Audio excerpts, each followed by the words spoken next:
ሆይ የሙፍቲ ቀብርን አስመልክቶ የሚሰሙት ነገሮች ልክ አይደሉም። ማንም ሰው ኢስላም ባዘዘው መልክ ነው ሕይወቱም ሞቱም ሊሆን የሚገባው። እሳቸው ተናዘዋል በሚል ቤቴ ውስጥ ወይንም መስጂድ ውስጥ ቅበሩኝ ተብሏል እየተባለ እየተጻፈ ነው። ይሄ የኢስላም አስተምሮት በፍጹም አይደለም። ነቢዩ ሙሐመድ ሰለላሁ ዐለይሂ ወሰለም ቤታቸው ውስጥ የተቀበሩበት ዋናው ምክንያት ሌላ ሐዲት ስላለ ነው። እሱም እያንዳንዱ ነቢይ የሞተበት ቦታ ነው የሚቀበረው የሚል ከአቡበክር ስዲቅ ረዲየላሁ ዐንሁ የተላለፈ ሐዲት አለ። በዛ ላይ ደግሞ ማንም ሙስሊም ትልቁ የህይወት ዳር ድንበሩ ምንድን ነው? የህይወትን የተውሂድን ዳር ድንበር ማስከበር ነው። ከሽርክ መራቅ ነው። እንዲህ ቤት ውስጥ መቅበር፣ ቀብርን ለብቻ ለየት አድርጎ መቅበር ለባዕድ አምልኮ ለቀብር አምልኮ ይዳርጋልና ሙስሊሞች ጠቅላላ ሊርቁት ይገባል። የአላህ ባሪያዎች ሆይ ከምንም በላይ የተውሂዳችንን ዳር ድንበር እናስከበር። ለምን ይመስላችኋል ሙፍቲ በ2013 ዓመተ ምህረት ከነበራቸው 5000 ካሬ ሜትር ላይ 1000 ዋለ ብቻ የቀብር ቦታ ትሆን ተባለች? ለምን? ሰይዱል ባእ ማለት እንግዲህ ይሄ ቁባቸው ይሄ የምናየው ነው። ትልቁ ቁባ ትልቁ ይሄ አረንጓዴው የሰይዱል ባእ ቁባ ነው። የሰይዱል ባእ ነው። ለጥቆ ይሄ እንግዲህ የአባታቸው እንትን የልጃቸው የመጀመሪያው ኸሊፋ ልጃቸው ይሄ ነጩ ነው። ነጩ ይሄ በዛ በኩል ያለው አንደኛው ኸሊፋ፣ አብሮ ያለው ደግሞ የልጃቸው ሼህ መሐመድ ወሊዳኒን የተቀበሉት ኡስታዙና ቡሽራ ሲባል ሁላ የተቀበሉ ናቸው። ሁለተኛው ሶስተኛው ደግሞ እዛ ዳር ከአባቴ ወደዛ ያለው እዛ ዳር ላይ ያለው ሼኾቹ ስር ቂብላቸው ያለው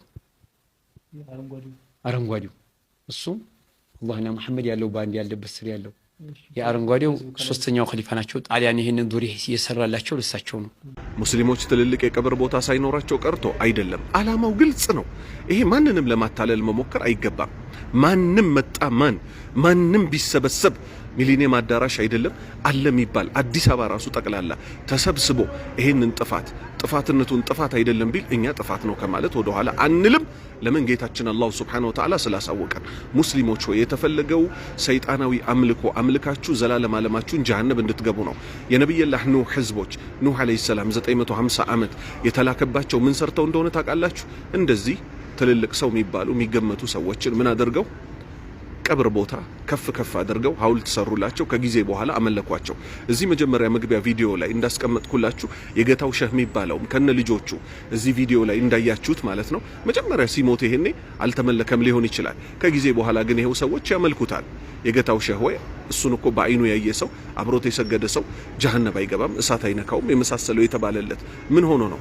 የገታው ሸህ ካለንበት ሆነን አይደለም እዚህ መተን ካለንበት ሆነን እኮ ስንጠራው ይደርስልናል የተባለው ምን ሆኖ ነው? ልክ እንደዚህው ቀብር ተሰርቶላቸው ሰው እየሄደ አንድ አምላክ ማይሞት አላህን ትቶ እነሱን ስለሚያመልካቸው አቡበክር ስዲቅ ረዲየላሁ ዐንሁ ነብዩ ሰለላሁ ዐለይሂ ወሰለም የሞቱ ጊዜ ምን አለ? እኛ ምን ሰማው የሷሃባዎችን አካሄድ ነው። አቡበክር ምን አለ? የረሱል ሬሳ እዛው በተቀመጠበት ሙሐመድን የሚያመልክ ካለ ሙሐመድ በርግጥ ሞቷል፣ አላህን የሚያመልክ ካለ ግን አላህ ሕያው ነው መቼም የማይሞት ነው አለ። ስለዚህ ዕውቀት ተሰጥተናል የምትሉ ሰዎች በጠቅላላ ነገ የቂያማ ቀን ዛሬ ሚሊኒየም ተሰብስባችሁ ለፎቶና ለቪዲዮ ሸውዳችሁ እንዳለፋችሁት አይደለም። ይህን ህዝብ ብትሸውዱት እኮ ሰከራተል መውትን፣ ሲራጥን፣ ቀብርን ማለፍ አይቻልም፣ መሸወድ አይቻልም። ከዚህ በፊት የሸወዳችሁት ስንት ሰው ነቅቶባችኋል። አላህን አትፈሩ። ትላንት ሚሊኒየም አዳራሽ የተደረገው ጉዳይ በፎቶ እናንተ ያወጣችሁ ዛሬ አባታችንን በዚህ መልክ ሸኘን እንደምትሉት ነው ወይስ ሸሪዓ ታምጾበታል? ለነገሩ እናንተ ድሮም አላህን አትፈሩ፣ ዛሬም አትፈሩ። ለወደፊቱ አላህ እሱን ከምትፈሩት ያደርጋችሁ። ነብዩ ሰለላሁ ዐለይሂ ወሰለም የሞቱ ጊዜ የነብዩ ሰለላሁ ዐለይሂ ወሰለም ሬሳ እየመጡ እየዳበሱ ያለፉ ሴቶች በፍጹም አልነበሩም። ትላንት ግን ምን ሲደረግ ነው የነበረው? የሙፍቲ ሬሳ የነበረበትን ጨርቅ እየሄዱ ሴቶች ሁሉ እየዳበሱት ያልፋሉ። ሷሃባ ሴቶች ነብዩ ላይ ሰገዱባቸው እንጂ ከፈናቸውን ምን አላደረጉትም ነበረ፣ እየዳበሱት አልሄዱም ነበረ። ስለዚህ አላህን መፍራት ተማሩ። እናንተ ራሱ ኡስታዝ ተብዬዎቹ አላህን ማትፈሩት እናንተ አውዙ ቢላሂ ሚነ ሸይጣን ረጂም። ይሄ ሁሉ ሙንከር ሲሰራ ይሄው እዚህ ቪዲዮ እዚህ ፎቶ ላይ ደግሞ ድጋሚ ያያይዣለሁ። ምን የተባለበት ሙፍቲ ከመቀበራቸው በፊት ተደግፈውበት የነበረውን ትራስ ሬሳቸው ተደግፎበት የነበረውን ትራስ ብሎ ደግሞ እቅፍ አድርጎ የያዘ ልጅ አለ። ላ ሐውለ ወላ ቁወተ ኢላ ቢላህ። መልሰን ወደ ሰይጣን አምልኮ ልትመሩን አላህ ከእሳት ካወጣም በኋላ ወደ እሳት ተመለሱ ትሉናላችሁ? ይሄ እኮ የይሁዳ አካሄድ ነው። ነቢዩ ሰለላሁ ዐለይሂ ወሰለም ሞት አፋፋቸው ላይ ሆነው የረገሙት ለዐነ አላሁ ልየሁደ ወነሷራ ኢተኸዙ ቁቡረ አንቢያኢሂም መሳጅድ። ስለዚህ ይኸው ፎቶውን አያይዤላችኋለሁ። በ2013 የቀብር ቦታ ተብሎ 1000 ካሬ ሜትር የቀብር ቦታ አላየንም። ስለዚህ ኢትዮጵያ ውስጥ ያላችሁ በየመስጂዱ በየኹጥባው ይሄን ልትቃወሙ ይገባችኋል። አለበለዚያ ራቁታችንን አላህ ፊት በባዶ እግር ሳንገረዝ የተቀሰቀስን ቀን አላህ ይቀጡ ቅጣት ይቀጣናል። ኢትዮጵያ ማለት ዳሩል ሂጅረተይን ሷሃባዎች 2 ጊዜ ወደዚህ ሀገር የመጡባት ሀገር ነበረች። ነገር ግን አሁን የተፈለገው ምንድነው? እዚች ሀገር ውስጥ ክህደት እንዲስፋፋ እየተጣረ ነው። ሱብሃንአላህ።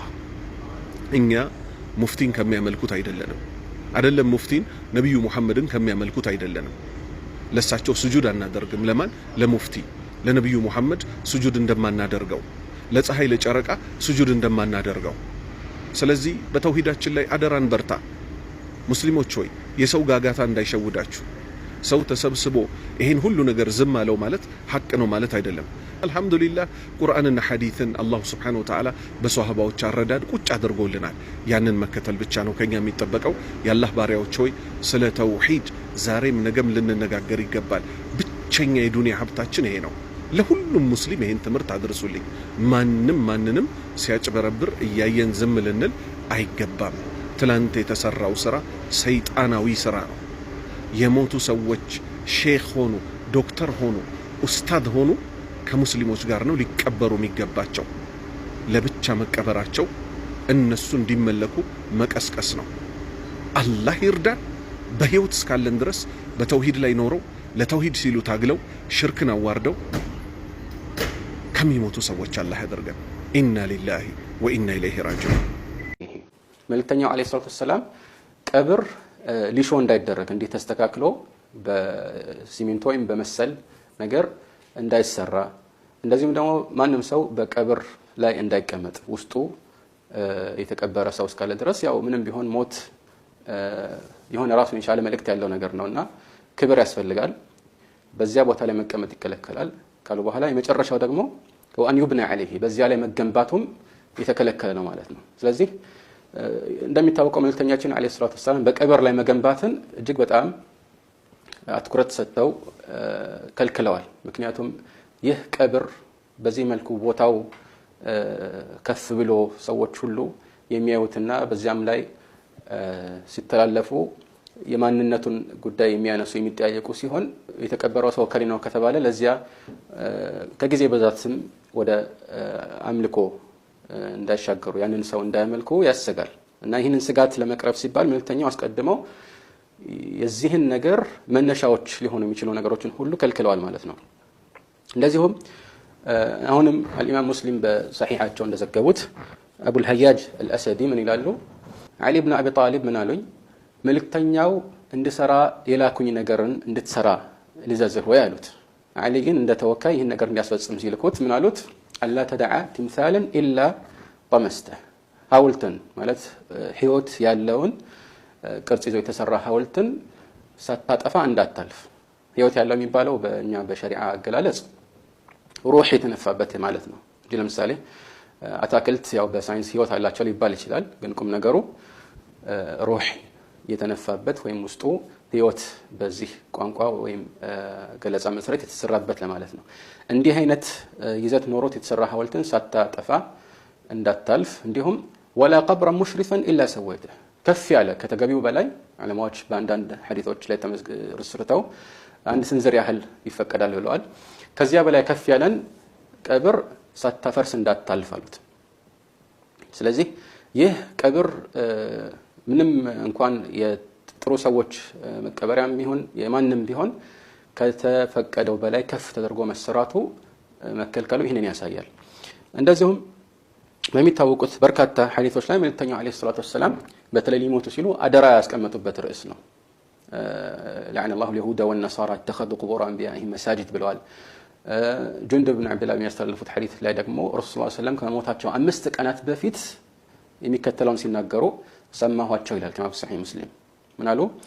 አላ ወኢነ መን ካነ ቀብለኩም ካኑ يتخذون قبور انبيائهم وصالحيهم مساجد الا فلا تتخذوها مساجد فاني انهاكم عن ذلك ይላሉ።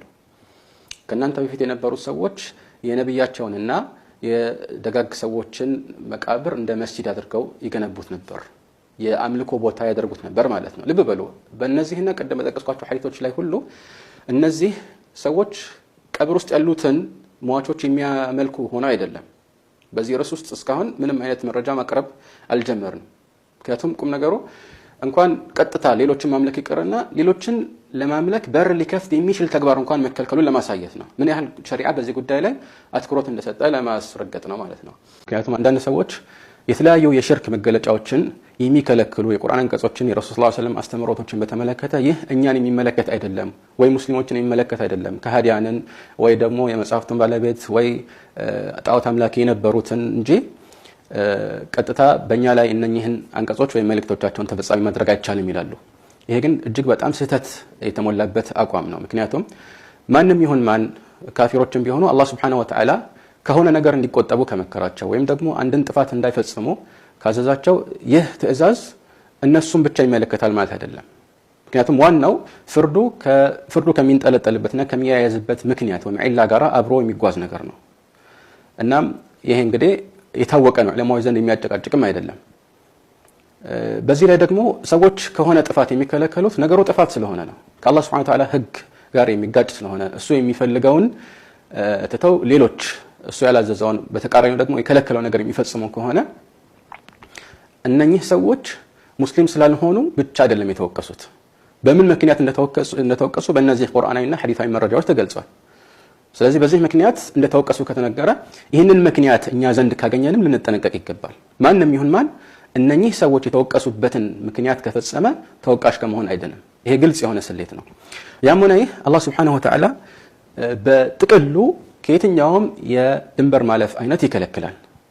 ይህም የሚሆንበት ምክንያት ሰዎች በዋነኝነት የተከለከለው የሽርክ አዘቅት ውስጥ የሚገቡት በድንበር ማለፍ ምክንያት ነው። ሽርክ እንዲያውም ከታሪኩ አነሳስ አንጻር በኖህ ጊዜ የተጀመረው ድንጋይ በማምለክ አይደለም። ነገር ግን መልካም ጻድቃን የሚባሉ ሰዎችን እንዲያመልኩ ሸይጣን ለተወሰኑ ትውልዶች እነሱም በምስላቸው እንዲቀርጹ ከመከራቸው በኋላ ይሄኛው ትውልድ ሲገባደድ ሌላኛው ትውልድ እነኛ ከናንተ በፊት የነበሩት እነኚህን ሰዎች ይጠይቁ ነበር፣ ወደ አላህ መቃረቢያ አድርገው ይዟቸው ነበር ብሎ ወደዚህ የባዕድ አምልኮ አዘቅት ውስጥ አስገብቷቸዋል ማለት ነው። ስለዚህ ሰዎች ይህንን ሩቅ አድርገው ማሰብ የለባቸውም። ምክንያቱም አንዳንድ ሰዎች የተለያዩ የሽርክ መገለጫዎችን የሚከለክሉ የቁርአን አንቀጾችን የረሱል ሰለላሁ ዐለይሂ ወሰለም አስተምሮቶችን በተመለከተ ይህ እኛን የሚመለከት አይደለም ወይ ሙስሊሞችን የሚመለከት አይደለም፣ ከሃዲያንን ወይ ደግሞ የመጽሐፍቱን ባለቤት ወይ ጣዖት አምላኪ የነበሩትን እንጂ ቀጥታ በእኛ ላይ እነኚህን አንቀጾች ወይ መልእክቶቻቸውን ተፈጻሚ ማድረግ አይቻልም ይላሉ። ይሄ ግን እጅግ በጣም ስህተት የተሞላበት አቋም ነው። ምክንያቱም ማንም ይሁን ማን ካፊሮችን ቢሆኑ አላህ ሱብሓነሁ ወተዓላ ከሆነ ነገር እንዲቆጠቡ ከመከራቸው ወይም ደግሞ አንድን ጥፋት እንዳይፈጽሙ ካዘዛቸው ይህ ትዕዛዝ እነሱን ብቻ ይመለከታል ማለት አይደለም። ምክንያቱም ዋናው ፍርዱ ከሚንጠለጠልበትና ከሚያያዝበት ምክንያት ወይም ዒላ ጋር አብሮ የሚጓዝ ነገር ነው። እናም ይሄ እንግዲህ የታወቀ ነው፣ ዑለማዎች ዘንድ የሚያጨቃጭቅም አይደለም። በዚህ ላይ ደግሞ ሰዎች ከሆነ ጥፋት የሚከለከሉት ነገሩ ጥፋት ስለሆነ ነው፣ ከአላህ ሱብሓነሁ ወተዓላ ሕግ ጋር የሚጋጭ ስለሆነ እሱ የሚፈልገውን ትተው ሌሎች እሱ ያላዘዘውን በተቃራኒው ደግሞ የከለከለው ነገር የሚፈጽሙ ከሆነ እነኚህ ሰዎች ሙስሊም ስላልሆኑ ብቻ አይደለም የተወቀሱት። በምን ምክንያት እንደተወቀሱ በእነዚህ ቁርአናዊና ሐዲሳዊ መረጃዎች ተገልጿል። ስለዚህ በዚህ ምክንያት እንደተወቀሱ ከተነገረ ይህንን ምክንያት እኛ ዘንድ ካገኘንም ልንጠነቀቅ ይገባል። ማንም ይሁን ማን እነኚህ ሰዎች የተወቀሱበትን ምክንያት ከፈጸመ ተወቃሽ ከመሆን አይደለም። ይሄ ግልጽ የሆነ ስሌት ነው። ያም ሆነ ይህ አላህ ሱብሓነሁ ወተዓላ በጥቅሉ ከየትኛውም የድንበር ማለፍ አይነት ይከለክላል። ይህም የሚሆንበት ምክንያት ሰዎች በዋነኝነት የተከለከለው የሽርክ አዘቅት ውስጥ የሚገቡት በድንበር ማለፍ ምክንያት ነው። ሽርክ እንዲያውም ከታሪኩ አነሳስ አንጻር በኖህ ጊዜ የተጀመረው ድንጋይ በማምለክ አይደለም። ነገር ግን መልካም ጻድቃን የሚባሉ ሰዎችን እንዲያመልኩ ሸይጣን ለተወሰኑ ትውልዶች እነሱም በምስላቸው እንዲቀርጹ ከመከራቸው በኋላ ይሄኛው ትውልድ ሲገባደድ ሌላኛው ትውልድ እነኛ ከናንተ በፊት የነበሩት እነኚህን ሰዎች ይጠይቁ ነበር፣ ወደ አላህ መቃረቢያ አድርገው ይዟቸው ነበር ብሎ ወደዚህ የባዕድ አምልኮ አዘቅት ውስጥ አስገብቷቸዋል ማለት ነው። ስለዚህ ሰዎች ይህንን ሩቅ አድርገው ማሰብ የለባቸውም።